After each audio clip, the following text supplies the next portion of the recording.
Try this at your next party. Ask your guests to define the term social justice. Okay, it's not charades or Twister, but it should generate some interesting conversation, especially if your guests are on the political left. Since everyone on that side of the spectrum talks incessantly about social justice, they should be able to provide a good definition, right? But ask 10 liberals to tell you what they mean by social justice, and you'll get 10 different answers. That's because social justice means anything its champions want it to mean. Almost without exception, labor unions, universities and colleges, private foundations, and public charities claim at least part of their mission to be the spreading of social justice far and wide. Here's the mission statement of the AFL-CIO, but it could be the mission statement for 1,000 such organizations. Quote, "The mission of the AFL-CIO is to improve the lives of working families, to bring economic justice to the workplace and social justice to our nation." In short, social justice is code for good things no one needs to argue for and no one dare be against. This very much troubled the great economist Friedrich Hayek. This is what he wrote in 1976, 2 years after winning the Nobel Prize in economics. "I have come to feel strongly that the greatest service I can still render to my fellow men would be that I could make the speakers and writers among them thoroughly ashamed ever again to employ the term social justice."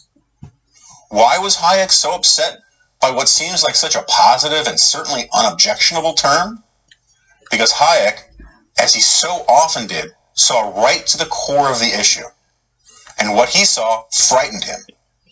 Hayek understood that beneath the political opportunism and intellectual laziness of the term social justice was a pernicious philosophical claim, namely that freedom must be sacrificed in order to redistribute income. Ultimately, social justice is about the state amassing ever-increasing power in order to do good things. What are good things? Well, whatever the champions of social justice decide this week. But first, last, and always, it is the cause of economic redistribution.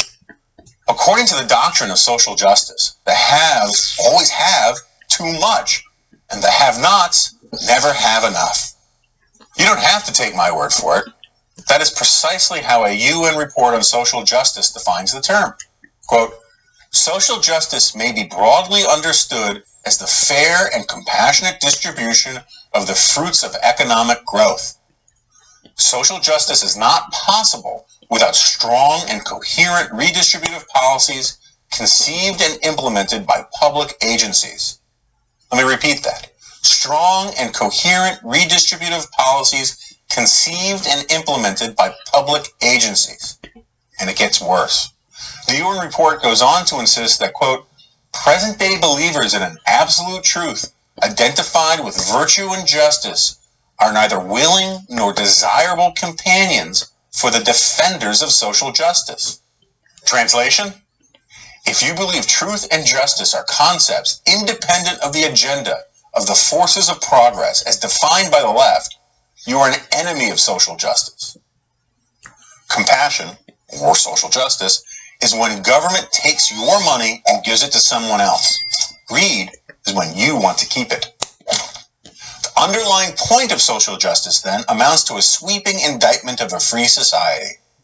It suggests that any perceived unfairness or sorrow or economic want must be addressed by yet another government effort to remedy that unfairness, that sorrow, or that economic want.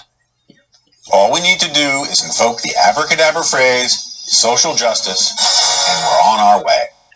The invocation of social justice always works from the assumption that the right people, the anointed few, can simply impose fairness, prosperity, and any other good thing you can think of. And the only institution capable of imposing social justice is the state. And keep in mind, the conventional wisdom among liberal elites is that conservatives are the ones who want to impose their values on everyone else. The self-declared champions of social justice believe the state must remedy and can remedy all perceived wrongs. Anyone who disagrees is an enemy of what is good and right.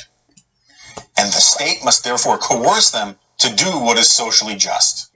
And that, as Hayek prophesied, is no longer a free society. Is that the kind of society you want to live in? If it isn't, beware of what will be done in the name of social justice.